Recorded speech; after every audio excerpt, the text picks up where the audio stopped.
Hello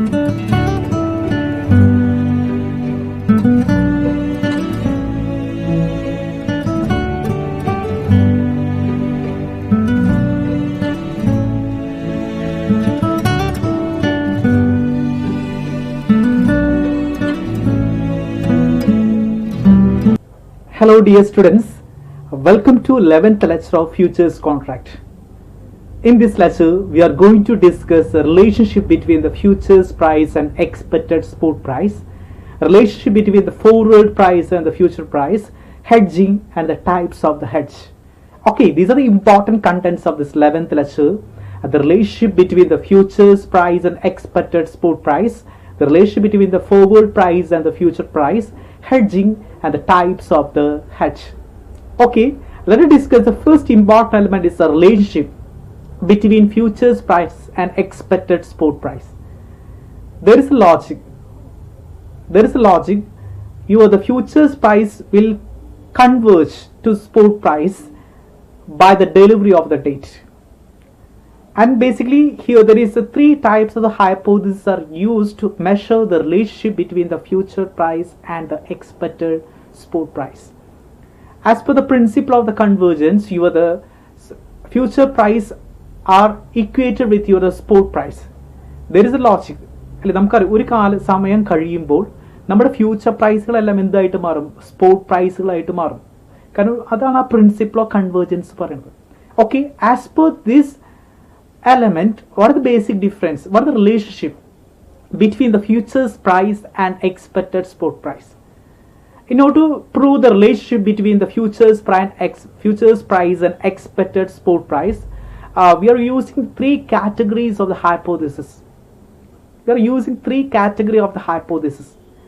As the first hypothesis, expectation hypothesis, second one is a normal backwardation, and third one is a contago. These are three important hypotheses are used to prove the relationship between the futures price and expected spot price. Futures price and expected spot price relationship prove ചെയ്യാൻ മൂന്ന് തരം hypothesis നമ്മൾ use ചെയ്തത്. മൂന്ന് കാര്യങ്ങളുടെ base ചെയ്തുകൊണ്ടാണ് ഈ relationship prove ചെയ്യുന്നത്. The first one is expectation hypothesis. Okay, as per the expectation hypothesis, assume the futures price will be equal to the expected spot price on the delivery of date. ഈ hypothesis പറയുന്നത് നമ്മുടെ future പ്രൈസുകൾ നമ്മൾ എന്ത് കാണുന്നത്, ഇപ്പോൾ ജനുവരി കോൺട്രാക്റ്റിൽ നിൽക്കുന്നെങ്കിൽ ഫെബ്രുവരി, March ഇതെല്ലാം future പ്രൈസുകളാണ് അല്ലെങ്കിൽ future കോൺട്രാക്റ്റുകളാണ്. ഈ കാലാവധി കഴിയുമ്പോൾ നമ്മുടെ ഫ്യൂച്ചർ പ്രൈസുകളെല്ലാം എന്തായിട്ട് മാറും, ഒരു സ്പോട്ട് പ്രൈസിലേക്ക് മാറ്റം വരും. അത് ഈക്വിറ്റി കൺവേർജൻസ് എന്ന കൺസെപ്റ്റിനെ സപ്പോർട്ട് ചെയ്യാണ് ചെയ്യുന്നത്. നമ്മുടെ future price will be equal to the expected spot price on the date of the delivery. That's the first hypothesis, expectation hypothesis. അവിടെ പറയുന്നത് നമ്മുടെ ഫ്യൂച്ചർ പ്രൈസിൽ എന്തിലേക്ക് ഈക്വേറ്റഡ് ആയിട്ട് മാറും, സ്പോട്ട് പ്രൈസിലേക്ക് ആയി മാറും ഒരു കാലാവധി കഴിയുമ്പോൾ, ഡെലിവറി ഡേറ്റ് വരുമ്പോൾ അത് അങ്ങനെയായിട്ട് മാറും. And second one is normal backwardation. നമ്മൾ ഓൾറെഡി ഡിസ്കസ് ചെയ്തു what is normal backwardation. As per the normal backwardation point of view, the spot price is always greater than your the future price. Normal backwardation concept base the basis on the team. Basis means differences between the future price and the spot price. That's negative on the negative on the poor on the spot price is greater than your the future price. But spot price greater than future price and basis negative on where. A negative variable on the normal backwardation approach. As per the normal backwardation approach, your the spot price is always greater than your the futures price. Okay, this concept is forward by the one Mr. James Keynes. Keynes ആണ് ഈ concept അല്ലെങ്കിൽ hypothesis forward ചെയ്തത്. And third one is the contango markets. The contango എന്ന കൺസെപ്റ്റിലാണ്. The contango നമ്മൾ already specify ചെയ്തിട്ടുണ്ട്. Your the future price is greater than your the spot price. ഇവിടെ വരുമ്പോൾ future price spot price greater than ആയിരിക്കും. That means your basis is you the positive. What's the basis? The difference between the future price and the spot price. That is your the base. ആ basis എന്തായിട്ട് മാറും, positive ആയിട്ട് മാറും. Basis positive ആണെങ്കിൽ അവിടെ കോണ്ടേഗോ എന്ന concept കാണാൻ സാധിക്കും. That is your spot price is great, spot price future price is greater. That means spot price is lower than your the future price. അവിടെ future price ആയിരിക്കും greater than ആയിരിക്കും. അവിടെ വരുമ്പോൾ spot price higher than ആവുന്നു. and ഇവിടെ വരുമ്പോൾ spot price lower than the future price. Okay, these are three important hypotheses are used to prove the relationship between the futures price and expected spot price. Okay, the concept means once the future price will be equated to the spot price, The term is from the principle of convergence. And we are using three important expectation hypothesis. That means the future price will be equal to the expected spot price on the delivery of the date. And normal backwardation, that means the basis will be negative. That means your spot price is greater than the future price. Contago means the basis is a positive. That means the future price is greater than spot price. That spot price is lower than the future price. So that is the Contago. അപ്പോൾ അവിടെ നമുക്ക് spot പ്രൈസുകളും future price നമ്മൾ റിലേഷൻഷിപ്സും കാണാനായിട്ട് സാധിക്കും. Okay, now what are the relationship between the futures price and forward price? നമുക്കറിയാം future പ്രൈസും forward price നമ്മൾ relationship എന്താണ്? Future price നമുക്കറിയാം what is future price means the price existing in the future market. Forward price means the price existing in the forward market. Okay, let us discuss the relationship between the futures price and the forward price. The first relationship, if the interest rate are certain, the future and forward price are equal. The interest rate certainty ഉണ്ടെങ്കിൽ അല്ലെങ്കിൽ അത് exactly പറയാൻ സാധിക്കുമെങ്കിൽ that is ആ situation the futures price and forward price are equal. And second, the future price are positively correlated with interest rate, then future price will be exceed the forward price. So listen, the future price are positively correlated with interest. നമ്മുടെ futures price positively correlated interest positively correlated ആണ്. Then the futures price exceed the forward. അങ്ങനെയാണെങ്കിൽ future price എന്തായിരിക്കും will exceed the forward price കൂടുതലായിരിക്കും. And third one, future price are negatively correlated with interest rate. നമ്മുടെ futures price negative interest rate at negatively correlated ആണെങ്കിൽ the future price will be lower than the forward price. അങ്ങനെ ഒരു future price എന്തായിരിക്കും forward price-നേക്കാളും താഴെയായിരിക്കും. And fourth one, if the futures price are uncorrelated with interest, then the future price will be equal to forward price. Uncorrelated ആണെങ്കിൽ interest rate ആയിട്ട് uncorrelated ആണെങ്കിൽ the futures price equal to the forward price. And fifth one, in the perfect market the future price and forward price would be same. ഈ perfect market ആണ് feel ചെയ്യുന്നതെങ്കിൽ the futures price and forward price both are same. In imperfect market does not work so well because transaction cost and taxes. ഇനി ഒരിക്കലും imperfect market ഒരിക്കലും നമുക്ക് നേരത്തെ പറഞ്ഞു നമ്മൾ ഓരോ മോഡൽസ് പഠിക്കുമ്പോഴും അവിടെ കോസ്റ്റ് ഓഫ് ക്യാരി ടാക്സേഷൻ ഇതൊക്കെ കുറിച്ച് പറഞ്ഞു. ഇപ്പം imperfect market വരുമ്പോൾ ഒരിക്കലും ഇത് സെയിം ആയിട്ട് പോകില്ല. Okay, this is the relationship between the futures price and the forward price. Listen, the first one, if the interest rate is certain, the future price and forward price are equal. Second, the future price are positively correlated. Future price positively correlated with the interest rate. Then അങ്ങനെയാണെങ്കിൽ future price will be exceed the forward price. And another one, future price are negatively correlated with interest rate. Then future price will be lower than forward price. The future price are uncorrelated. The future price and forward price are equal. In perfect market, the future price and forward price would be same. And imperfect market does not work so well because the transaction cost and the taxes. Okay, these are the relationship between the futures price and the forward price. Listen, the future price relating with the futures market, forward price relating with the forward market. And these are the relationship between the futures price and the forward price. It purely depends upon the interest rate. It depends upon the interest rate. Okay, and after that, one of the important elements, hedging strategy using future. What is hedging? Hedging means reducing the risk. And how can we reduce the risk with help of the futures? എങ്ങനെയാണ് നമ്മൾ hedging വെച്ചുകൊണ്ട് നമ്മൾ risk കുറയ്ക്കണം?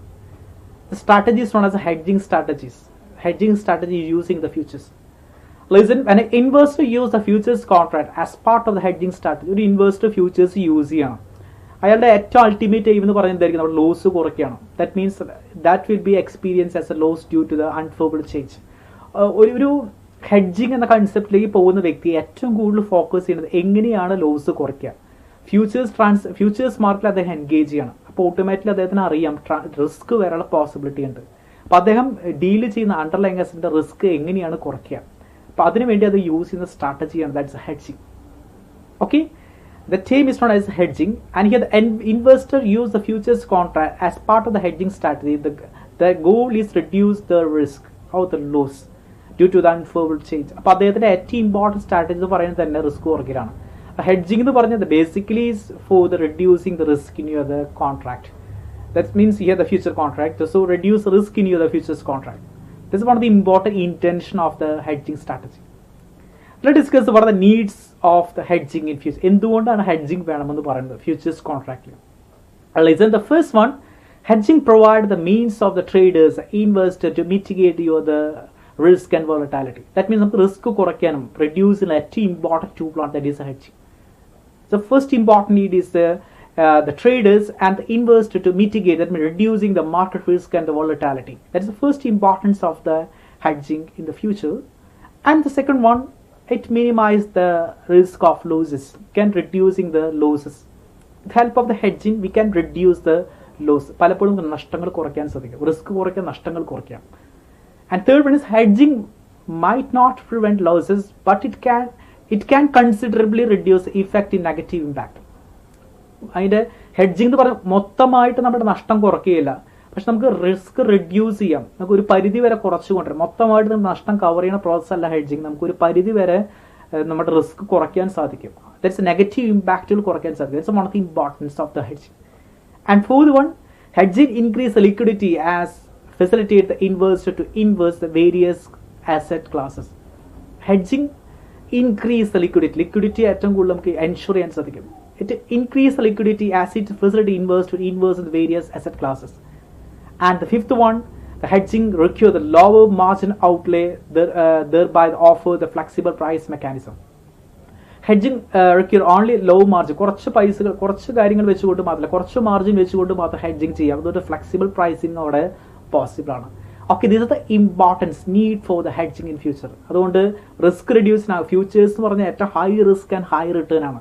അല്ല, future എന്ന് പറഞ്ഞാൽ future contract എന്ന് പറഞ്ഞാൽ high risk and high return ആണ്. അപ്പോൾ high risk and high return ഉണ്ടാകുമ്പോൾ ആ റിസ്ക് അവിടെ എപ്പോഴും നമുക്ക് ഹെഡ്ജിങ് എന്ന കൺസെപ്റ്റ് ആവശ്യമാണ്. കാരണം റിസ്ക് പരമാവധി ഹൈ റിസ്ക് ആണ്. അതുകൊണ്ട് ആ റിസ്ക് കുറയ്ക്കാൻ ഹെഡ്ജിങ് വളരെ യൂസ്ഫുൾ ആയിട്ടൊരു ടീമാണ്. That is reducing the risk, preventing the unfavourable movement and increasing the liquidity. These are the needs four the hedging in your the futures. Okay, and after that what are the process of the hedge and hedging ratio. എങ്ങനെയാണ് hedging നടത്താം, എന്താണ് hedging ratio? We are discussing what is the process of the hedging and the hedging ratio. And normally 5 important steps for hedging. Hedging ചെയ്യാനായിട്ട് ഏറ്റവും important ആയിട്ട് വരുന്ന 5 സ്റ്റെപ്സുകളാണ്. The first step, decide to be long future and short future. നിങ്ങൾ തീരുമാനിക്കേണ്ട ആദ്യത്തെ ഒരു കാര്യം, നിങ്ങൾ long futures ആണ് ഷോർട്ട് ഫ്യൂച്ചേഴ്സ് ആണ് എടുക്കാൻ പോകുന്നത്.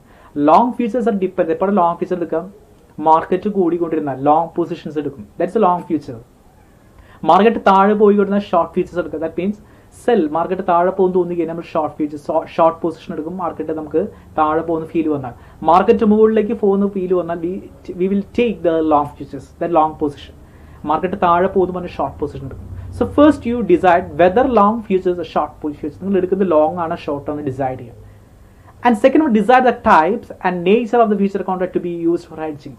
ഏത് തരം ഫ്യൂച്ചേഴ്സ് നിങ്ങൾ എടുത്തിട്ടുള്ളത്, കമ്മോഡിറ്റി ആണോ, ഫിനാൻഷ്യൽ ഫ്യൂച്ചർ ആണോ, decide the type and nature of the futures. ഇതിന് ഹെഡ്ജിങ്ങിന് യൂസ് ചെയ്യുന്ന ഏത് ടൈപ്സ് ഓഫ് ഫ്യൂച്ചേഴ്സ് ആണ് എടുത്തിട്ടുള്ളത് തീരുമാനിക്കുക.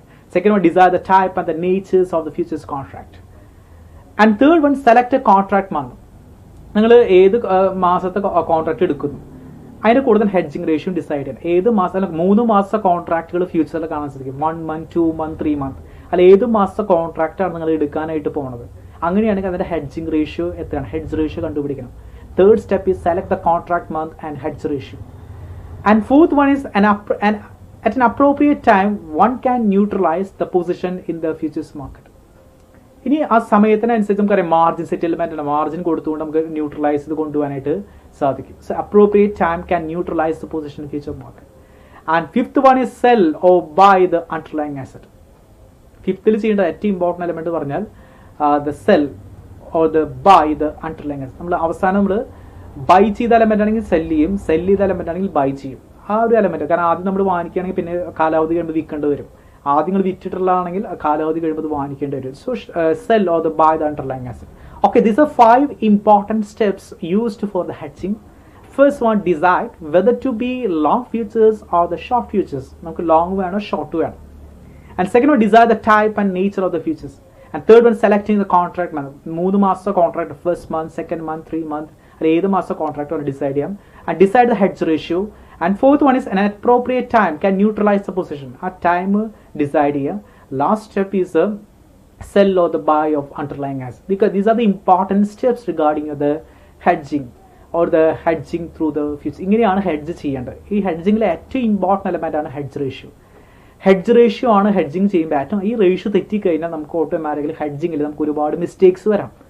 അപ്പോൾ ഹെഡ്ജ് ചെയ്യുമ്പോൾ ഏറ്റവും ഇമ്പോർട്ടൻറ്റ് എലമെന്റ് എന്ന് പറഞ്ഞാൽ ഹെഡ്ജ് റേഷ്യോന്റെ കാൽക്കുലേഷൻ ആണ്. Let discuss hedge ratio. What is hedge ratio? Hedge ratio is the number of the futures contract one should use to hedge particular exposure in the spot market. നമ്മുടെ risk കുറയ്ക്കാൻ വേണ്ടി നമ്മൾ എടുക്കാൻ പോകുന്ന proportion എലമെന്റുകൾ അതിനെയാണ് hedge ratio എന്ന് പറയുന്നത്. Hedge ratio is the number of the futures contract one should use. നമുക്കറിയാം എത്ര ക്വാണ്ടിറ്റി ഫ്യൂച്ചേഴ്സ് കോൺട്രാക്ട് നമ്മൾ യൂസ് ചെയ്യണം, എത്ര ക്വാണ്ടിറ്റി നമ്മൾ വാങ്ങിക്കണം, അത് decide the number of the future contract one should use to hedge the particular exposure. നമുക്ക് risk ഉണ്ടെന്ന് ഫീൽ ചെയ്ത് കഴിഞ്ഞാൽ ആ റിസ്ക് കവർ ചെയ്യാനായിട്ട് നിങ്ങൾ എത്ര ക്വാണ്ടിറ്റി വാങ്ങിക്കണം, എത്ര ക്വാണ്ടിറ്റി നമ്മളിവിടെ വാങ്ങിക്കേണ്ടതായിട്ട് വരുന്നു, ആ ഒരു എലമെന്റ് ആണ് നമ്മൾ ഏറ്റവും കൂടുതൽ ശ്രദ്ധിക്കേണ്ടത്. So hedge ratio that means it's the number of the future contract one should use to hedge a particular exposure in the spot market. നമുക്ക് നഷ്ടം ഉണ്ടെങ്കിൽ ആ നഷ്ടം കവർ എത്ര ക്വാണ്ടിറ്റി നിങ്ങൾ വാങ്ങിക്കണം. In other words, it's the ratio of the size of the position taken in futures contract to size of the exposure. നമ്മൾ പറഞ്ഞു എത്ര സൈസ് എത്ര ക്വാണ്ടിറ്റി അവിടെ കവർ ചെയ്യണം, ഇവിടെ നഷ്ടം കുറയ്ക്കാൻ എത്ര ക്വാണ്ടിറ്റികൾ വാങ്ങിക്കണം, ഇത് തീരുമാനിക്കുന്ന ഒരു എലമെന്റ് ആണ് hedge ratio. Listen, the hedge ratio means എങ്ങനെ കണ്ടുപിടിക്കാം? Hedge value divide by the total position value. This a formula. Hedge ratio കാണാൻ ഏറ്റവും സിമ്പിൾ ഫോർമുലയാണ്. That's hedging value. ഹെഡ്ജിന്റെ വാല്യൂ കണ്ടുപിടിക്കുക. അത് നമ്മൾ എന്തിന്റെയാണ് കോസ്റ്റ് അത് കണ്ടുപിടിക്കുക. Total position of value, total positions and identify. Okay, this a formula for the hedging of the contract, that hedge value divided by the total position value. A hedge ratio is the number of the futures contract one should use to hedge a particular exposure in a spot market. നഷ്ടം ഉണ്ടെങ്കിൽ ആ നഷ്ടം cover ചെയ്യാൻ എത്ര quantity എടുക്കണം എന്ന് തീരുമാനിക്കുന്ന element ആണ് നമ്മുടെ hedge ratio. Okay, and where there is a perfect and imperfect. രണ്ട് തരം ഹെഡ്ജ് ഇവിടെ കാണാൻ സാധിക്കും. There is a perfect hedge and there is imperfect hedge. Perfect hedge പറഞ്ഞാൽ നിങ്ങൾക്ക് ഉണ്ടാവുന്ന നഷ്ടം നമുക്ക് എക്സാക്ട്ലി ആയിട്ട് കവർ ചെയ്യാൻ സാധിക്കുന്നുണ്ടെങ്കിൽ, നമുക്ക് നഷ്ടമുണ്ട്, ആ നഷ്ടം നമുക്ക് എക്സാക്ട് ചെയ്ത് കവർ ചെയ്യാനായിട്ട് സാധിക്കുന്നു, എക്സാക്ട്ലി നമുക്ക് ഓഫ്സെറ്റ് ചെയ്യാൻ സാധിക്കുന്നുണ്ട്, കവർ ചെയ്ത് പോകാൻ സാധിക്കുന്നുണ്ടെങ്കിൽ അതിനെ പറയുന്ന പേരാണ് പെർഫെക്റ്റ് ഹെഡ്ജിങ് എന്നാണ് പറയാം. നിങ്ങളുടെ നഷ്ടം നിങ്ങൾക്ക് എക്സാക്ട്ലി ഓഫ്സെറ്റ് ചെയ്യാൻ പറ്റുന്നില്ല, കവർ ചെയ്ത് പോകാൻ സാധിക്കുന്നില്ല ഉണ്ടെങ്കിൽ അതിനെ പറയുന്ന പേരാണ് ഇംപെർഫെക്റ്റ് ഹെഡ്ജ്. അപ്പോൾ രണ്ട് തരം ഹെഡ്ജ് കാണാൻ സാധിക്കും. There is A perfect hedge and there is A imperfect hedge. A perfect hedge refers to the position which completely eliminates the risk. That means നമ്മുടെ റിസ്ക് മൊത്തമായിട്ട് നമുക്ക് എലിമിനേറ്റ് ചെയ്യാൻ സാധിക്കും. അങ്ങനെ വരുമ്പോഴാണ് പെർഫെക്റ്റ്. നമുക്ക് റിസ്ക് കുറയ്ക്കാനാണ് ഹെഡ്ജിങ്ങിന് പോകുന്നത്. നമ്മുടെ റിസ്ക് മൊത്തമായിട്ട് പെർഫെക്റ്റ് ആയിട്ട് കുറയ്ക്കാൻ സാധിക്കില്ല, അതിനെ പറയുന്ന parameter is a perfect hedging. When the gain or loss in the futures exactly offset. കാരണം നിങ്ങൾക്ക് എന്തുണ്ടെങ്കിൽ തന്നെ അത് നിങ്ങൾക്ക് എക്സാക്റ്റ് ആയിട്ട് ഓഫ്സെറ്റ് ചെയ്ത് കളയാൻ സാധിക്കും. In a physical market it's not as a perfect hedge. അപ്പോൾ ഇൻപെർഫെക്റ്റ് എന്ന് പറഞ്ഞാൽ നമ്മുടെ റിസ്ക് മൊത്തമായിട്ട് കവർ ചെയ്യും. നമുക്ക് റിസ്ക് ഉണ്ട് കോൺട്രാക്റ്റിൽ, ആ റിസ്ക് നമുക്ക് മൊത്തമായിട്ട് കവർ ചെയ്ത് കളയാനായിട്ട് സാധിക്കുന്നില്ല. അങ്ങനെ വരുമ്പോൾ അതിനെ പറയുന്ന parameter imperfect hedge. Okay, when the gain or loss of the futures does not exactly offset the situation is known as the imperfect hedge. Okay, so this is one of the important elements, is the perfect and the imperfect hedge. Okay, and what are the reason for the എന്തുകൊണ്ട് imperfect hedge ഉണ്ടാവുന്നത്?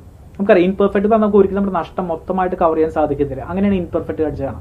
And this basically three important reasons. The one is asset mismatch, another one is maturity mismatch, third one is mismatch by the quantity.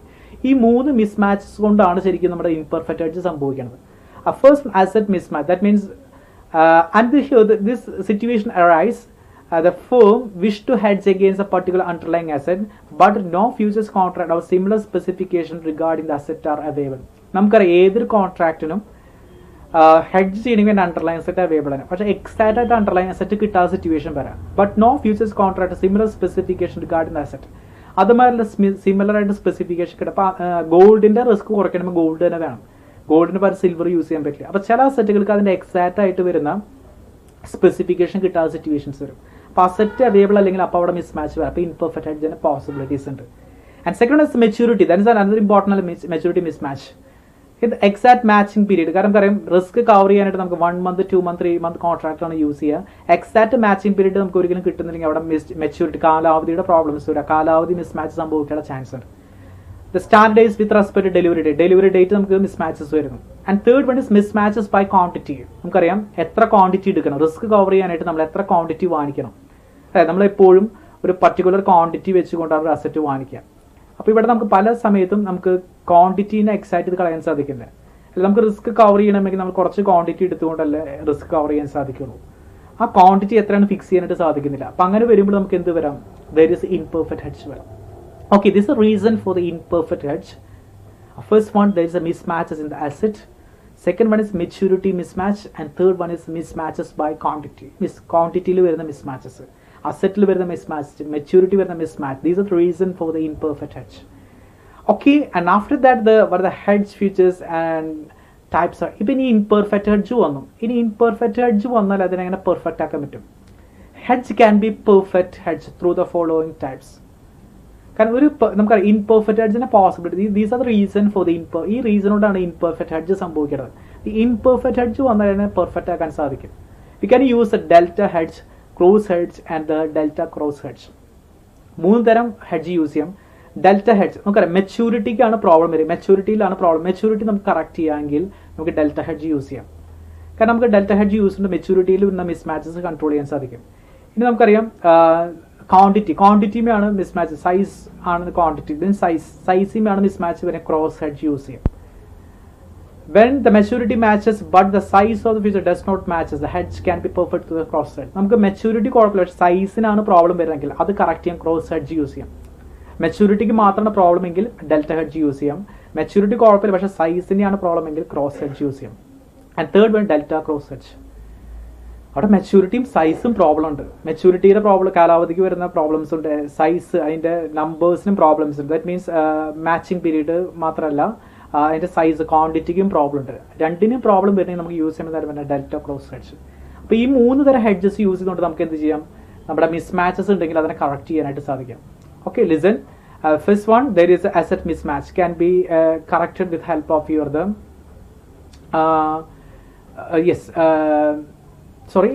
the first one ഇവിടെ maturity mismatch ആണ് വരുന്നതെങ്കിൽ നമുക്ക് delta hedge use ചെയ്യാം. And സൈസിൽ problems ആണ്, quantity problems ആണ് വരുന്നതെങ്കിൽ cross hedge use ചെയ്യാം. ദെൻ സൈസും മെച്യൂരിറ്റിയാണ് പ്രോബ്ലം എങ്കിൽ ഡെൽറ്റ ക്രോസ് ഹെഡ്ജ് യൂസ് ചെയ്യാം. Okay, this is important element of the hedging. That means the hedge can be perfect through the following types. Okay, and we're discussing the types of the hedging in futures. ഹെഡ്ജിങ്ങിൽ വരുന്ന 2 hedging ആണ് ഇവിടെ പറയുന്നത്. 2 hedging നമ്മൾ normally use ചെയ്യും. One is long hedge and another one is short hedge. 2 തരം hedging ആണ് നമ്മൾ normally hedging പൊസിഷനിൽ യൂസ് ചെയ്യും. One is long, another one is A short hedge.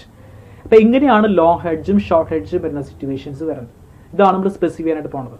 Okay, അപ്പോൾ ഈ സ്റ്റെപ്പിൽ ഏറ്റവും ഇമ്പോർട്ടൻറ്റ് എലമെന്റ് ആയിട്ടുള്ള ഹെഡ്ജിങ് റേഷ്യോക്ക് ഇവിടെ ഇമ്പോർട്ടൻസ് വരും. Listen, let us discuss the first one, long hedge. Long hedge എപ്പോഴാണ് യൂസ് ചെയ്യുക? ലോങ് ഹെഡ്ജ് യൂസ് ചെയ്യണമെങ്കിൽ ദാറ്റ് മീൻസ് നമുക്ക് ലോങ് പൊസിഷനാണ്, മാർക്കറ്റ് മുകളിലേക്ക് പോകുമെന്ന് തോന്നുമ്പോൾ നമ്മൾ എന്ത് ചെയ്യുക? ലോങ് ഹെഡ്ജ് യൂസ് ചെയ്യുക. ലോങ് പൊസിഷൻ എന്ന കൺസെപ്റ്റിനാണ് important. Long position means long buying a stock, commodity, currency with expectation that is rise in the value. Market മുകളിലേക്ക് പോകുമെന്ന് തോന്നിക്കഴിഞ്ഞാൽ നമ്മൾ എന്ത് ചെയ്യും? ലോങ് പൊസിഷൻ യൂസ് ചെയ്യും, അല്ലേ? നമുക്ക് ലോങ് പൊസിഷനുമായിട്ട് റിലേറ്റ് ചെയ്യുന്ന ലോങ് ഹെഡ്ജ് വരാം. അപ്പോൾ ലോങ് പൊസിഷൻ നമ്മൾ യൂസ് ചെയ്യുക, ലോങ് പൊസിഷനിലെ റിസ്ക് കവർ ചെയ്യാൻ വേണ്ടി നമ്മൾ യൂസ് ചെയ്യുന്നതാണ് ലോങ് ഹെഡ്ജ്. Okay, listen. അത് ലോങ് ഹെഡ്ജ് യൂസ് ചെയ്യുന്നത് ലോങ് പൊസിഷനിലാണ്. ലോങ് പൊസിഷൻ എന്ന് പറഞ്ഞാൽ നമുക്കറിയാം മാർക്കറ്റ് മുകളിലേക്ക് പോകുമ്പോഴാണ് ലോങ് പൊസിഷൻ എടുക്കുക. അപ്പോൾ അവിടെ നമുക്ക് നമ്മുടെ അസംപ്ഷൻ തെറ്റാം. ആ അസംപ്ഷൻ തെറ്റി കഴിഞ്ഞാൽ അതിനെ കവർ ചെയ്യാൻ വേണ്ടി നമ്മൾ എടുക്കുന്ന എലമെന്റ് ആണ് ലോങ് ഹെഡ്ജ് എന്ന് പറയും. Okay, so let discuss the concept with help of the example. Let us consider mutual fund company. ഒരു മ്യൂച്വൽ ഫണ്ട് കമ്പനി, അല്ല നമുക്കറിയാം മ്യൂച്വൽ ഫണ്ട് കമ്പനി എന്ന് പറഞ്ഞാൽ അവർ മറ്റുള്ളവർക്ക് കയ്യിൽ നിന്ന് ഫണ്ട് കളക്ട് ചെയ്ത് അത് സ്റ്റോക്ക് മാർക്കറ്റിൽ ഇൻവെസ്റ്റ് ചെയ്യാണ് ചെയ്യുക. മ്യൂച്വൽ ഫണ്ട് കമ്പനീസ് വന്ന് മറ്റുള്ളവർ സ്റ്റോക്ക് കളക്ട് ചെയ്ത് അത് സ്റ്റോക്ക് മാർക്കറ്റിൽ ഇൻവെസ്റ്റ് ചെയ്യും. The mutual fund company has announce investment scheme. അവരൊരു സ്കീം അനൗൺസ് ചെയ്തേക്കാണ്. അവർ ഒരു 50 ലക്ഷം കിട്ടുമെന്ന് പ്രതീക്ഷയുണ്ട് അവർക്ക്. ഒരു സ്കീം അവർ അനൗൺസ് ചെയ്ത്, കാരണം ഏതെങ്കിലും സ്കീം മ്യൂച്വൽ ഫണ്ട് ഏതൊരു സ്കീം അവർ അനൗൺസ് ചെയ്ത് അത് മുഖേന 50 ലക്ഷം കിട്ടുന്നവർക്ക് പ്രതീക്ഷയുണ്ട്. ആ 50 ലക്ഷം അവർ എന്ത് ചെയ്യും? സ്റ്റോക്ക് മാർക്കറ്റിൽ നിക്ഷേപിക്കാനാണ് ആഗ്രഹിക്കുന്നത്. കാരണം 50 ലക്ഷം ഒരു സ്കീം അവർ കിട്ടും, അത് സ്റ്റോക്ക് മാർക്കറ്റിൽ മീൻസ് നിക്ഷേപിക്കാൻ അവർ തീരുമാനിച്ചേക്കണം. അപ്പോൾ research wing of the company has estimate the price of the equity shares market would be rice.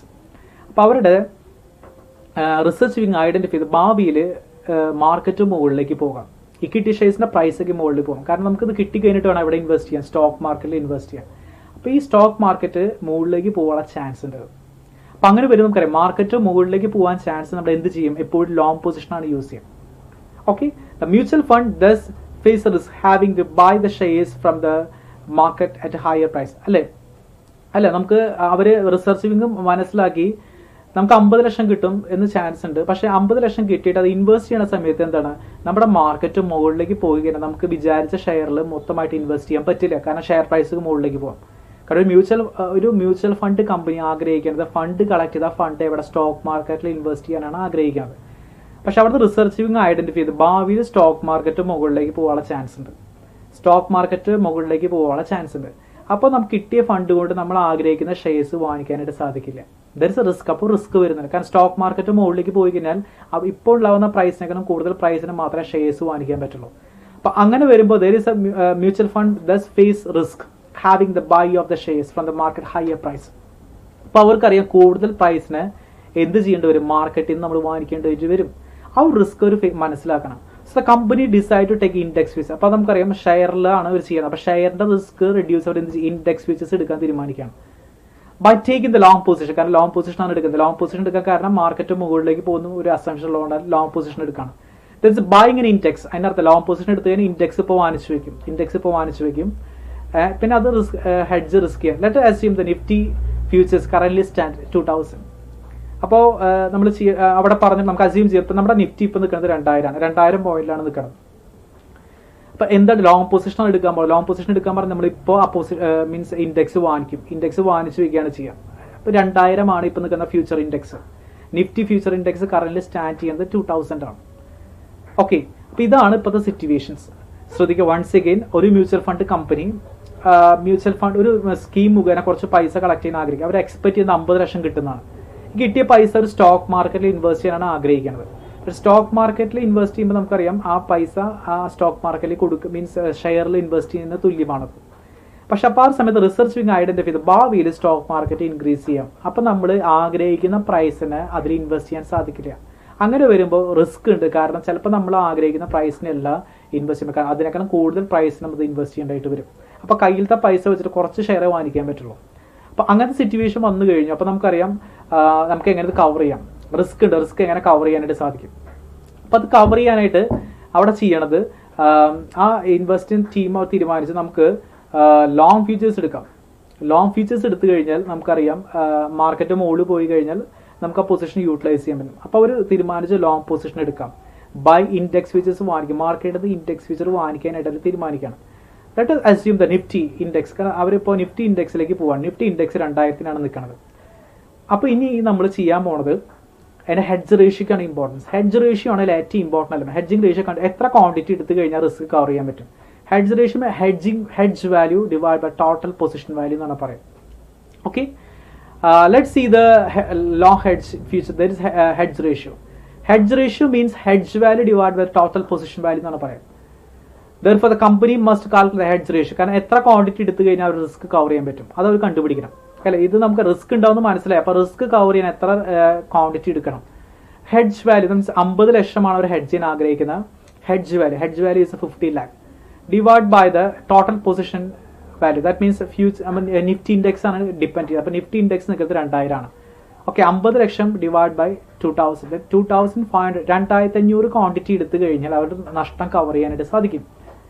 അതാണ് ശ്രദ്ധിക്കുക, ഈ കാൽക്കുലേഷൻ ഇമ്പോർട്ടൻസ്. അപ്പം നമുക്ക് കിട്ടുന്ന എന്ത് ക്വാണ്ടിറ്റി വാല്യൂ ആണ് quantity value divide by index ആണ് ചെയ്യുന്നത്. ഇൻഡെക്സ് ആണ് divide by 50 lakhs divide by the 2000. That means 2500 quantity എടുത്തു കഴിഞ്ഞാൽ നമുക്ക് നഷ്ടം കവർ ചെയ്യാനായിട്ട് സാധിക്കും.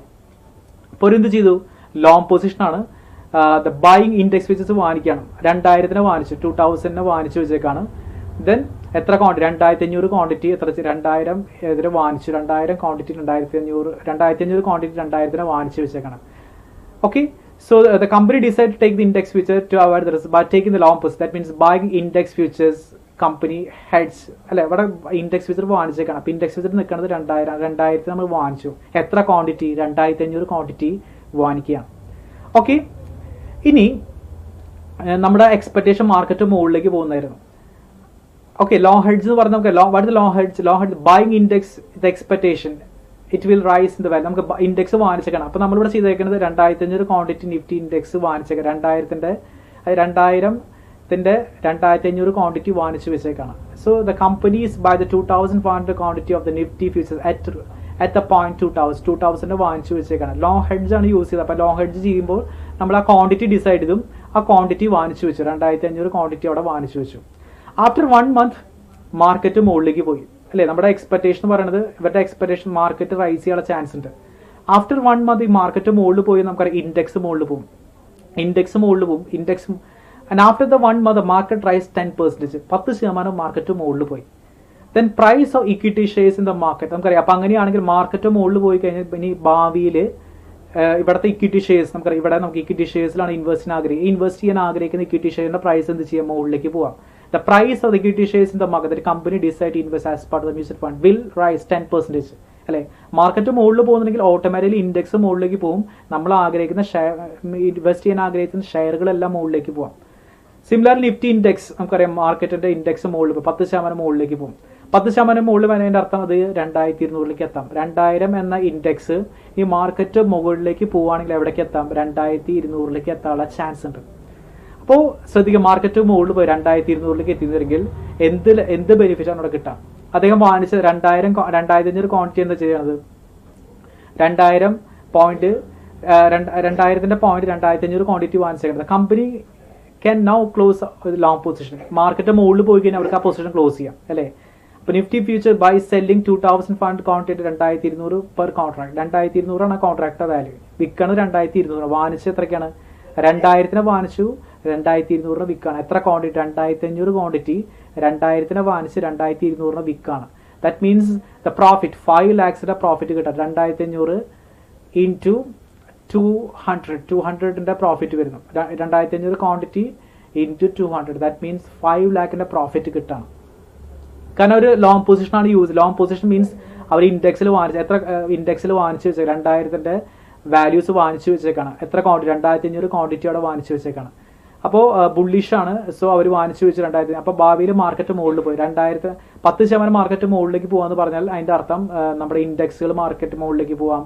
നമ്മുടെ ഇൻഡെക്സ് മാർക്കറ്റ് മുകളിൽ പോകണം, ഈക്വൽ ആയിട്ട് ഇക്വിറ്റി ഷെയർസ് മുകളിൽ പോകും. അപ്പോൾ ഇൻഡെക്സ് മുകളിൽ പോയി അപ്പോൾ 2500 2200 അങ്ങനെയാണെങ്കിൽ 5 ലക്ഷത്തിന്റെ പ്രോഫിറ്റ് കിട്ടും. ദെൻ നമുക്കിപ്പോൾ എന്ത് കിട്ടി, 5 ലക്ഷത്തിന്റെ അഡീഷണൽ പ്രോഫിറ്റ് കിട്ടി. 5 ലക്ഷം അഡീഷണൽ ഫണ്ട് പ്രോഫിറ്റ് കിട്ടാണ്. അപ്പോൾ ഈ 5 ലക്ഷം നമുക്ക് എന്ത് യൂസ് ചെയ്യാൻ പറ്റും, നമുക്കറിയാം നമ്മൾ ആഗ്രഹിക്കുന്ന ഷെയറിന്റെ പ്രൈസ് എവിടേക്ക് പോയിട്ടുണ്ട്, 10% മുകളിൽ പോയിട്ടുണ്ട്. ആ 10% മുകളിലേക്ക് പോയിട്ടുള്ള ആ ഷെയറുകൾ വാങ്ങിക്കാൻ ഈ 5 ലക്ഷം യൂസ് ചെയ്യാം. This additional fund can be used to compensate the 10% increase in the price of the shares in stock market. അല്ലെ, നമ്മൾ സ്റ്റോക്ക് മാർക്കറ്റിൽ ഇൻവെസ്റ്റ് ചെയ്യാനാണ് കമ്പനി ആഗ്രഹിച്ചത്. ആ കമ്പനി സ്റ്റോക്ക് മാർക്കറ്റിൽ ഇൻവെസ്റ്റ് ചെയ്യാനാണ് ആഗ്രഹിച്ചത്. സ്റ്റോക്ക് മാർക്കറ്റിൽ ഇൻവെസ്റ്റ് ചെയ്യാൻ ആഗ്രഹിച്ച ഷെയറിന്റെ പ്രൈസ് ഇപ്പോൾ മുകളിലേക്ക് പോയി, മാർക്കറ്റ് മുകളിലേക്ക് പോയപ്പോൾ അതിന്റെ ഷെയർ പ്രൈസ് ഒക്കെ മുകളിൽ പോയിട്ടുണ്ടായിരിക്കും. അപ്പോൾ എക്സസ് പൈസ വേണം. ആ എക്സസ് പൈസ നമുക്ക് ഓൾറെഡി ഇവിടെ നിന്ന് കണ്ടെത്തി. ആ എക്സസ് പ്രൈസ് വെച്ചുകൊണ്ട് നമുക്ക് ഈ 5 ലക്ഷം വെച്ചുകൊണ്ട് നമുക്ക് മുകളിലേക്ക് പോയിട്ടുള്ള ഷെയറുകളെല്ലാം വാങ്ങിക്കും. മീൻസ് ആ ഷെയറിന്റെ വാല്യൂസ് എത്രയാണ് നമുക്ക് ഇത് കവർ ചെയ്തെടുക്കാനായിട്ട് സാധിക്കും. So this is an example regarding the long hedge futures. Listen, long hedge use ചെയ്ത് ലോങ് പൊസിഷൻ പോയിന്റ് ഓഫ് വ്യൂലാണ്. മാർക്കറ്റ് മുകളിലേക്ക് പോകുന്ന കഴിഞ്ഞാൽ ലോങ് പൊസിഷനാണ് ഏറ്റവും കൂടുതൽ യൂസ് ചെയ്യുക. അപ്പോൾ എത്ര ക്വാണ്ടിറ്റി നമ്മൾ വാങ്ങിക്കണം എന്ന് തീരുമാനിക്കണം. കാരണം നമ്മൾ ഇൻഡെക്സിൽ യൂസ് ചെയ്തു, എത്ര ക്വാണ്ടിറ്റി വേണം, 2000 ക്വാണ്ടിറ്റി വാങ്ങിക്കണം. 2000 ഇപ്പോൾ ഇൻഡെക്സ് സ്റ്റാൻഡ് ചെയ്യുന്നത് 2000 അപ്പോൾ എത്ര ക്വാണ്ടിറ്റി വാങ്ങിക്കണം. അതിന് ഹെഡ്ജിങ് റേഷ്യോ യൂസ് 50 ലക്ഷം ഡിവൈഡ് ബൈ 2000 ആണ് ഇൻഡെക്സ്. അപ്പോൾ 2500 ക്വാണ്ടിറ്റി വാങ്ങിക്കണം. അപ്പോൾ 2500 ക്വാണ്ടിറ്റി വാങ്ങിച്ചു വെച്ചു. ഇനി ഭാവിയിൽ അവർ എക്സ്പെക്ട് ചെയ്ത പോലെ മാർക്കറ്റ് മുകളിലേക്ക് പോയി. അപ്പോൾ എന്താണ്, മാർക്കറ്റ് ഇൻഡെക്സ് മുകളിൽ പോകാം. നമ്മൾ ആഗ്രഹിച്ച ഷെയർ പ്രൈസുകൾ, the price of equity shares in market the company decide to invest as part of mutual fund will increase, 10% increase ചെയ്യാം. അപ്പോൾ നമുക്ക് ഇൻഡെക്സ് മുകളിലേക്ക് പോകുമ്പോൾ നമുക്ക് 5 ലക്ഷം പ്രോഫിറ്റ് ലഭിക്കുന്നുണ്ട്. ആ 5 ലക്ഷം വെച്ചുകൊണ്ട് നമുക്ക് എന്ത് ചെയ്യാൻ പറ്റും, ഭാവിയിൽ use to compensate 10% increase in the price of shares in the stock market. കാരണം നമുക്ക് വാങ്ങിക്കാൻ പറ്റും. ആ 10% ഇൻക്രീസ് ഷെയറുകളെല്ലാം ആ 5 ലക്ഷം വെച്ചുകൊണ്ട് വാങ്ങിക്കാനായിട്ട് സാധിക്കും. So that is A long hedge feature. And another one is short hedge. Short hedge പറഞ്ഞാൽ നേരെ റിവേഴ്സ് ആണ്. ഷോർട്ട് ഹെഡ്ജ് എന്ന് പറഞ്ഞാൽ ഷോർട്ട് പൊസിഷനുമായിട്ട് റിലേറ്റ് ചെയ്യണം. ഷോർട്ട് പൊസിഷനിലാണ് ഷോർട്ട് ഹെഡ്ജ് യൂസ് ചെയ്യുക. അത് മാർക്കറ്റ് താഴേക്ക് വരും തോന്നിക്കഴിഞ്ഞാൽ നമ്മൾ ഏറ്റവും കൂടുതൽ യൂസ് ചെയ്യുന്ന എലമെന്റാണ് ഷോർട്ട് പൊസിഷൻ. ഷോർട്ട് പൊസിഷനിലാണ് ഷോർട്ട് ഹെഡ്ജിങ് യൂസ് ചെയ്യാൻ പറ്റുക. ഷോർട്ട് ഹെഡ്ജ് എന്ന കൺസെപ്റ്റ് കാണാൻ സാധിക്കും. Okay, the short positions are created when a trader sells a security first with the intention of repurchasing it, covering it later at a lower price. നമുക്കറിയാം short പൊസിഷനിൽ ആ investor ആദ്യം തന്നെ cell ചെയ്യാണ് ചെയ്യുക. അദ്ദേഹം സെല്ല് ചെയ്യും. മാർക്കറ്റ് താഴെ പോകും തോന്നി കഴിഞ്ഞാൽ അദ്ദേഹം സെല്ല് ചെയ്യും. കാരണം മാർക്കറ്റ് താഴെ പോകാൻ പോസിബിൾ. അപ്പോൾ ഇപ്പം തന്നെ സെല്ല് ചെയ്തിട്ടേക്കാം. എന്ത് ചെയ്യും, കുറച്ച് മാർക്കറ്റ് മീൻസ് താഴെ പോയി കഴിഞ്ഞാൽ അത് ആ ഇൻഡെക്സിൽ ആ സമയത്ത് ആ പ്രൈസിനത് വാങ്ങിച്ച് അത് കവർ ചെയ്യാൻ ശ്രമിക്കുക. റീപർച്ചേസിങ് it, covering it later at lower price. Okay, the term is known as the short position, and we can use a hedge in the short position known as a short hedge. Short position use ചെയ്യുന്ന ഹെഡ്ജിങ്ങിനെ പറയുന്ന പേരാണ് short hedging. Okay, let us discuss an example. Let us consider investor hold the portfolio. Investor portfolio ഉണ്ട്. ഇൻവെസ്റ്റർക്ക് portfolio 60 ലക്ഷം, sorry 60,000 രൂപയാണ് portfolio ഇപ്പോഴത്തെ value. ഒരു portfolio ഇവിടെ ഒരു 60,000 means പല കാലത്ത് അവർ ഇൻവെസ്റ്റ് ഷെയറിന്റെ പല സ്ഥലത്തും അതെ പല ഷെയറിൽ അദ്ദേഹം ഇൻവെസ്റ്റ് ചെയ്തേക്കാണ്. അതിന്റെ പോർട്ട്ഫോളിയോ നിൽക്കുന്നത് 60,000 രൂപയുടെ ഇൻവെസ്റ്റ്മെന്റ് ഡിഫറെന്റ് ഷെയറിൽ അദ്ദേഹം ചെയ്തിട്ടുണ്ട്. ഹി ആന്റിസിപ്പേറ്റ് ദാറ്റ് മാർക്കറ്റ് താഴെ പോകുന്ന ആന്റിസിപ്പേറ്റ് ചെയ്യും. അദ്ദേഹത്തിന്റെ എക്സ്പെക്ടേഷൻ മാർക്കറ്റ് താഴെ പോകും. മാർക്കറ്റ് താഴെ പോകുന്ന എന്ത് പൊസിഷൻ യൂസ് ചെയ്യാം? ഷോർട്ട് പൊസിഷൻ യൂസ് ചെയ്യാം. അപ്പോൾ നമ്മൾ ഷെയറിലാണ് ഇത് ഇൻവെസ്റ്റ്. അപ്പോൾ ഇൻഡെക്സ് കൊണ്ടാണ് നമുക്ക് എപ്പോഴും ഹെഡ്ജ് ചെയ്യാൻ സാധിക്കും. അപ്പോൾ എന്താണ് അതിന്റെ അണ്ടർലൈൻ അസറ്റ് അത് വെച്ചിട്ടാണ് ഹെഡ്ജ് ചെയ്യാൻ സാധിക്കുക. ഷെയർ ആണെങ്കിൽ ഇൻഡെക്സ് വെച്ചിട്ടാണ് നമുക്ക് ഹെഡ്ജ് ചെയ്യാനായിട്ട് സാധിക്കുക. അപ്പോൾ ഇക്വിറ്റി പ്രൈസ് താഴെ പോയി would like to avoid the reduction of the value. അല്ല നമുക്കറിയാം ഇക്വിറ്റി പ്രൈസ് ഷെയർ പ്രൈസ് താഴെ പോയി കഴിഞ്ഞാൽ ഓട്ടോമാറ്റിക് അതിന്റെ പ്രോഫിറ്റ് കുറയാം, കാരണം പോർട്ട്ഫോളിയോ താഴേക്ക് വരാം. അപ്പോൾ അത് കവർ ചെയ്യാൻ വേണ്ടി അദ്ദേഹം ചെയ്യണത് ഇൻഡെക്സിൽ അദ്ദേഹം ഷോർട്ട് പൊസിഷൻ യൂസ് ചെയ്യാൻ പോകണം. NSE ഇൻഡെക്സ് കാരണം ഷെയർ ആണ്, അപ്പോൾ അതിൻ്റെ അണ്ടർലൈൻ അസറ്റ് ഇൻഡെക്സിൻ്റെയാണ് ചെയ്യുന്നത്. ഇപ്പം NSE ഇൻഡെക്സ് ഇപ്പോൾ നിൽക്കുന്നത് 2000, നേരത്തെ പറഞ്ഞത് എക്സാമ്പിൾ. ഇപ്പം NSEയുടെ ഇൻഡെക്സ് നിൽക്കുന്നത് 2000 പോയിന്റിലാണ്. സ്റ്റാൻഡ് 2000, ഫ്യൂച്ചർ കോൺട്രാക്ട് നിൽക്കുന്നത് 2000 പോയിന്റാണ്. In order to hedge the risk in case investor must കാൽ ഹെഡ്ജ് റേഷ്യോ. നമുക്ക് ഇവിടെ ഹെഡ്ജ് ചെയ്യണം പോവാണ്, കാരണം അദ്ദേഹത്തിന്റെ പോർട്ട്ഫോളിയോ താഴേക്ക് പോകുമ്പോൾ നഷ്ടം ഉണ്ടാവാൻ ചാൻസ് ഉണ്ട്. ആ നഷ്ടം കവർ ചെയ്യാൻ വേണ്ടി അദ്ദേഹം ഹെഡ്ജിങ്ങിന് പോവാണ്. ഹെഡ്ജിങ്ങിന് പോകുന്ന വേണ്ടി അദ്ദേഹം എടുത്തിട്ടുള്ളത് എന്താണ്? നിഫ്റ്റിയുടെ ഇൻഡെക്സ് ആണ് എടുത്തിട്ടുള്ളത്. നിഫ്റ്റി ഇൻഡെക്സ് വെച്ചുകൊണ്ടാണ് ഹെഡ്ജ് ചെയ്യാനായിട്ട് പോണത്. ഓക്കെ, അപ്പോൾ ഇവിടെ ഷോർട്ട് പൊസിഷനാണ് യൂസ്. അപ്പോൾ തുടക്കത്തിൽ സെല് ചെയ്യും, പിന്നീട് വാങ്ങിക്കുകയാണ് ചെയ്യുക. അപ്പോൾ നിഫ്റ്റിയുടെ ഇപ്പോഴത്തെ ഇൻഡെക്സ് നിൽക്കുന്നത് 2000 പോയിന്റിലാണ്. അപ്പോൾ നമുക്ക് ഇനി എത്ര ക്വാണ്ടിറ്റി വാങ്ങിച്ചാലാണ് നമുക്ക് ഈ നഷ്ടം കവർ ചെയ്യാനായിട്ട് സാധിക്കുക? അപ്പോൾ ഹെഡ്ജ് റേഷ്യോ വളരെ ഇമ്പോർട്ടൻ്റ്. കമ്പനി മസ്റ്റ് കാൽ hedge ratio to cover the risk. അപ്പോൾ hedge ratio calculate normal formula hedge value divide by the total position. Hedge ചെയ്യേണ്ട വാല്യൂ 60,000 ആണ്. പൊസിഷൻ നിൽക്കുന്നത് 2000, ടോട്ടൽ പൊസിഷൻ നിൽക്കുന്നത് 2000, ഇൻഡെക്സ് നിൽക്കുന്നത് 2000. അപ്പോൾ index position 2000, that means total position means index ആണ് എഴുതുന്നത് 2000. 30 quantity എടുത്തു കഴിഞ്ഞാൽ എൻ്റെ അർത്ഥം 30 ക്വാണ്ടിറ്റി എടുത്തു കഴിഞ്ഞാൽ നമുക്ക് നഷ്ടം കവർ ചെയ്യാനായിട്ട് സാധിക്കും. അപ്പോൾ നമ്മൾ ആദ്യം തന്നെ ചെയ്യേണ്ടത് നമ്മുടെ എന്താണ് ചെയ്യേണ്ടത്? നമ്മൾ ഹെഡ്ജിങ് റേഷ്യോ കാൽക്കുലേറ്റ് ചെയ്യണം. എത്ര ക്വാണ്ടിറ്റി എടുത്തു കഴിഞ്ഞാൽ നമുക്ക് ഇവിടെ നഷ്ടം കവർ ചെയ്യാനായിട്ട് സാധിക്കും? അപ്പോൾ നമ്മൾ എന്ത് ചെയ്യുന്നു? ആദ്യം തന്നെ ഹെഡ്ജ് റേഷ്യോ കാൽക്കുലേറ്റ് ചെയ്തു. 30 ആണ് ഹെഡ്ജ് റേഷ്യോ. അപ്പോൾ ഷോർട്ട് പൊസിഷനാണ്. അപ്പോൾ ഇൻഡെക്സ് നിൽക്കുന്നത് 2000. അപ്പോൾ 2000 സെല് ചെയ്യും അല്ലേ? 2000 സെല് ചെയ്യാൻ short position is created when the trader cell the index. അപ്പോൾ ഈ ഇൻഡെക്സ് തുടക്കത്തിൽ സെല് ചെയ്യാണ് ചെയ്യുക. ഇപ്പം നിൽക്കുന്ന ഫ്യൂച്ചർ ഇൻഡെക്സ് 2000 ആണ്, അത് സെല് ചെയ്യും with intention repurchasing it or covering it later low price. കാരണം പിന്നീട് അത് തിരിച്ചു വാങ്ങിക്കാം. അതിന് ഇന്റൻഷനോട് കൂടിയാണ് നമ്മൾ ഷോർട്ട് പൊസിഷൻ യൂസ് ചെയ്യും. ഇപ്പം സെല് ചെയ്യും, പിന്നീട് അത് വാങ്ങിക്കാം. Holding a long position in a bearish view and decreasing market. ഇവിടെ നമ്മളെ സംബന്ധിച്ച് ഷോർട്ട് പൊസിഷനാണ് നമ്മൾ യൂസ് ചെയ്യുന്നത് ഡിക്രീസിങ് പോയിന്റ് ഓഫ് ആണ്. 30 ക്വാണ്ടിറ്റിയാണ് നമ്മൾ എന്ത് ചെയ്യുന്നത്? തുടക്കത്തിൽ സെല് ചെയ്യുന്നത് 30 ക്വാണ്ടിറ്റിയാണ് നമ്മൾ സെല് ചെയ്യാനായിട്ട് ആഗ്രഹിക്കുന്നത്. കാരണം ക്വാണ്ടിറ്റി ഡിസൈഡ് ചെയ്തു 30 ക്വാണ്ടിറ്റിയാണ്. ഇത് ലോങ് അല്ല, ഷോർട്ടാണ്. 30 ക്വാണ്ടിറ്റി നമ്മൾ തുടക്കത്തിൽ സെല് ചെയ്യുന്നു, ദെൻ 30 ക്വാണ്ടിറ്റി പിന്നീട് വാങ്ങിക്കാം. ഓക്കെ, സോ ആഫ്റ്റർ 1 മന്ത്, ഒരു മാസം കഴിഞ്ഞപ്പോൾ മാർക്കറ്റ് താഴെ പോയി. അയാളുടെ എക്സ്പെക്ടേഷൻ പറയുന്നത് മാർക്കറ്റ് താഴെ പോകുന്നതാണ്. Anticipate the fall in equity price താഴെ പോകുന്നത്. അപ്പോൾ അതുപോലെ മാർക്കറ്റ് താഴെ പോയി എന്ത് ചെയ്യും? നമ്മുടെ പോർട്ട്ഫോളിയോ താഴേക്ക് പോകും. 60,000 ഉണ്ടായിരുന്ന പ്രോഫിറ്റ് പോർട്ട്ഫോളിയോ 60,000 ഉണ്ടായിരുന്ന പോർട്ട്ഫോളിയോ 10% താഴേക്ക് പോകാം. അപ്പോൾ 60,000 ഉണ്ടായിരുന്ന പോർട്ട്ഫോളിയോ 10% താഴേക്ക് പോകും. അപ്പോൾ എത്ര പോകും? 54,000, 6,000 രൂപയുടെ നഷ്ടം വരും. 10% താഴേക്ക് പോയി. അപ്പോൾ 60,000 മൈനസ് 6,000, ദാറ്റ് മീൻസ് 60,000 10%. അപ്പോൾ പോർട്ട്ഫോളിയോ എവിടേക്ക് എത്താം? 54,000 എത്താം. ഓക്കെ, അപ്പോൾ പോർട്ട്ഫോളിയോ താഴേക്ക് വരാനുള്ള ചാൻസ് ഉണ്ട്. അപ്പോൾ നമുക്ക് നഷ്ടം വന്നു. പോർട്ട്ഫോളിയോ താഴേക്ക് വരുമ്പോൾ നമുക്ക് നഷ്ടം വന്നു അല്ലേ? അപ്പം അതുപോലെ മാർക്കറ്റ് വീഴാണെങ്കിൽ ഓട്ടോമാറ്റിക് ഇൻഡെക്സ് മുന്നുണ്ടായിരിക്കും. അപ്പോൾ ഇൻഡെക്സും 10% വീഴും. അപ്പോൾ ഇൻഡെക്സ് എത്രയാവും? 2000 നിന്നിരുന്ന ഇൻഡെക്സ് എത്രയ്ക്ക് ആവാം? 1800 മാറാം. ഓക്കെ, അപ്പോൾ ഇൻഡെക്സും താഴേക്ക് വരാനുള്ള പോസിബിലിറ്റി ഉണ്ട്. അപ്പോൾ നമ്മളെ സംബന്ധിച്ച് എന്താണ്? മാർക്കറ്റ് വീഴുമ്പോൾ നമ്മുടെ പോർട്ട്ഫോളിയോ താഴേക്ക് വരുന്നു, ഇൻഡെക്സും താഴേക്ക് വരുന്നു. നമുക്ക് 60,000 ഉണ്ടായിരുന്ന ഇൻഡെക്സ് മാർക്കറ്റ് താഴെ വന്നപ്പോൾ എത്രയായി? 10% താഴെ വന്ന് 54,000 മാറി. ആൻഡ് അതുപോലെ തന്നെ നമ്മുടെ ഇൻഡെക്സ് 2000 നിന്നിരുന്നത്. ആ ഇൻഡെക്സ് എത്രയായിട്ട് മാറി? മാർക്കറ്റ് താഴെ വരുമ്പോൾ 1800 മാറണം. അപ്പോൾ നമ്മൾ തുടക്കത്തിൽ സെല് ചെയ്ത് 2000 സെല് ചെയ്ത് വെച്ചേക്കണം. 30 ക്വാണ്ടിറ്റി സെല് ചെയ്ത് വെച്ചേക്കണം. 30 ക്വാണ്ടിറ്റി നമ്മൾ സെല് ചെയ്ത് വെച്ചിട്ട് അപ്പോൾ എത്രയ്ക്ക് വാങ്ങിക്കാൻ പറ്റും? 1800 വാങ്ങിക്കാനായിട്ട് സാധിക്കും അല്ലെ? 1800. അപ്പോൾ എത്ര അവിടെ 200 പ്രോഫിറ്റ് വരും. അപ്പോൾ 200 × 30, 6,000 രൂപയുടെ പ്രോഫിറ്റ് അവിടെ ലഭിക്കും ഇല്ലേ?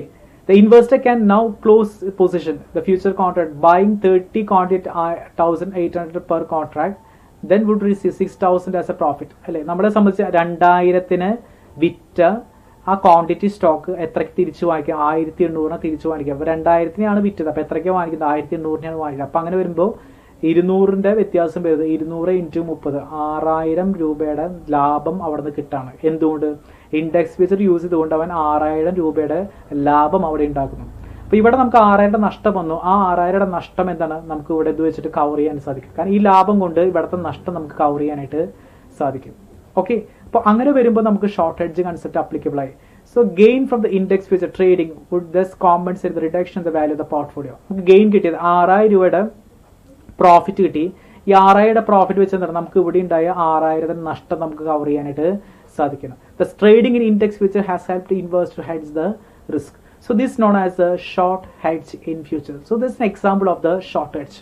അപ്പോൾ ലോങ് ഹെഡ്ജ് ആണെങ്കിലും ഷോർട്ട് ഹെഡ്ജ് ആണെങ്കിലും നമ്മൾ ചെയ്യണത് നമ്മളെ സംബന്ധിച്ച് ഫസ്റ്റ് ലോങ് ഹെഡ്ജ് യൂസ് ചെയ്യുന്നത് മാർക്കറ്റ് മുകളിലേക്ക് പോകുമ്പോൾ ലോങ് ഹെഡ്ജ് യൂസ് ചെയ്യാം. അപ്പോൾ നമ്മൾ അതിൻ്റെ സ്പെസിഫൈഡ് അണ്ടർലൈങ് അസറ്റ് ഉണ്ട്. ആ അണ്ടർലൈങ് അസറ്റ് നമ്മൾ എന്ത് ചെയ്യുന്നു? ഡിസൈഡ് ചെയ്യുന്നു. അപ്പോൾ ഇവിടെ ഇൻഡെക്സ് ആണ് അണ്ടർലൈങ് അസറ്റ് ആയിട്ട് നമ്മൾ ഡിസൈഡ് ചെയ്യുന്നത്. ആ ഇൻഡെക്സ് നമ്മൾ വെച്ചുകൊണ്ട് ഹെഡ്ജ് റേഷ്യോ കാൽക്കുലേറ്റ് എത്ര ക്വാണ്ടിറ്റി വാങ്ങിക്കാൻ തീരുമാനിക്കുന്നു. ദെൻ ലോ ഹെഡ്ജ് അപ്ലൈ ചെയ്യുന്നു. നമ്മൾ വാങ്ങിക്കുന്നു, മീൻസ് ഇൻഡെക്സ് വാങ്ങിക്കുന്നു, പിന്നീട് അത് വിൽക്കുന്നു. അപ്പോൾ മാർക്കറ്റ് നമ്മൾ ആഗ്രഹിച്ച പോലെ താഴെ പോകും. അവർ മാർക്കറ്റ് താഴെ പോവുകയാണെങ്കിൽ നമുക്ക് ഓട്ടോമാറ്റിക്കലി എന്ത് വരാം? നമ്മുടെ ഇക്വിറ്റി ഷെയർസിൻ്റെ പ്രൈസ് മുകളിലേക്ക് വരും. മാർക്കറ്റ് മുകളിൽ പോവുകയാണെങ്കിൽ ഇക്വിറ്റി പ്രൈസ് ഷെയറിൻ്റെ പ്രൈസ് മുകളിലേക്ക് വരും. അതുപോലെ നിഫ്റ്റി ഇൻഡെക്സ് മുകളിലേക്ക് വരും. അപ്പോൾ ആ ഇൻഡെക്സിൽ നമുക്ക് കിട്ടുന്ന പ്രോഫിറ്റ് നമുക്ക് എന്താണ്? ബാക്കി ഉള്ള ആ ഷെയർ വാങ്ങിക്കും, മീൻസ് ഇൻക്രീസ് ചെയ്ത ഷെയർസ് വാങ്ങിക്കാൻ നമുക്ക് യൂസ് ചെയ്യാനായിട്ട് സാധിക്കും. അവിടെയാണ് ലോ ഹെഡ്ജ് കാണാൻ സാധിക്കും. ഷോർട്ട് ഹെഡ്ജിലാണെങ്കിൽ നമ്മുടെ പോർട്ട്ഫോളിയോ ഉണ്ട്. ആ പോർട്ട്ഫോളിയോയുടെ വെച്ചുകൊണ്ട് നമ്മൾ ഹെഡ്ജിങ് റേഷ്യോ ഡിസൈഡ് ചെയ്തു. മാർക്കറ്റ് താഴെ പോകുന്നതാണ് അസംഷൻ ആയത്. അപ്പോൾ നമ്മൾ ഷോർട്ട് ഹെഡ്ജ് യൂസ് ചെയ്തു. ഷോർട്ട് ഹെഡ്ജ് നമ്മൾ ആദ്യം സെല് ചെയ്യുന്നു, പിന്നീട് വാങ്ങിക്കുന്നു. അപ്പോൾ 30 ക്വാണ്ടിറ്റി 2000 പോയിന്റ് നമ്മൾ ആദ്യം സെല് ചെയ്തു, തിരിച്ച് 1800 വാങ്ങിച്ചു. ഇത് നമ്മുടെ എക്സ്പെക്ടേഷൻ പകരം മാർക്കറ്റ് താഴെ പോകുമ്പോൾ നമുക്ക് എന്താണ്? നമ്മുടെ പോർട്ട്ഫോളിയോ താഴെ പോകും. അത്ര 54,000 ആവാം. ദെൻ നേരെ മറിച്ച് നമ്മുടെ ഷോർട്ട് ഹെഡ്ജ് യൂസ് ചെയ്തുകൊണ്ട് ആ ഷോർട്ട് ഹെഡ്ജ് നമുക്ക് പ്രോഫിറ്റ് ഉണ്ടാക്കാൻ പറ്റി. 6,000 പ്രോഫിറ്റ് ആണ്. അപ്പോൾ ഇവിടെ നമുക്ക് 6000 നഷ്ടം ഉണ്ടായി. 6000 നഷ്ടം ഇവിടുത്തെ ഹെഡ്ജിങ് മൂലം 6000 കൊണ്ട് നമുക്ക് ബാലൻസ് ചെയ്യാനായിട്ട് സാധിക്കും. അപ്പോൾ അവിടെയാണ് നമുക്ക് എന്ത് കാണാൻ സാധിക്കുക? ഷോർട്ട് ഹെഡ്ജ് എന്ന കൺസെപ്റ്റ് കാണാനായിട്ട് സാധിക്കുക. Okay, this is an example regarding the long hedge and the short hedge. Okay, let me conclude. The first we discussed the concept. The first concept is regarding the relationship between the future price and the expected spot price. That means there is 3 important hypotheses: the expected hypothesis, normal backwardation, and the contango market. And another one is the relationship between the future price and the forward price. And there is hedging strategy in using the future. There is the importance of the hedging in futures and process of hedging. That means 5 important steps regarding the hedging. And hedge ratios, there is a hedge value divided by the total position value. And there's a 2 type of hedge, the perfect and the imperfect hedge, and the other reason for the imperfect hedge and how to correct the imperfect hedge. Hedge can be perfect through the delta cross hedge and delta cross hedge. And 2 types of hedging, the long hedge and the short hedge. Long hedge is used in the long position, short hedge is used in the short position. This is an example regarding the long hedge and the short hedge. So an example regarding long hedge and the short hedge. Short hedge is used in the short position. That means reducing the risk through the falling the equity price. Okay, these are 2 important example regarding the short futures and the long futures. So once again, the futures, this is an agreement with the buyer and seller through an intermediary, and we can use hedging concept for reducing the risk in the futures contract. Can use the short futures and the long futures for reducing the risk in your the transaction. Okay, anyway, thank you so much, and thank you for watching me.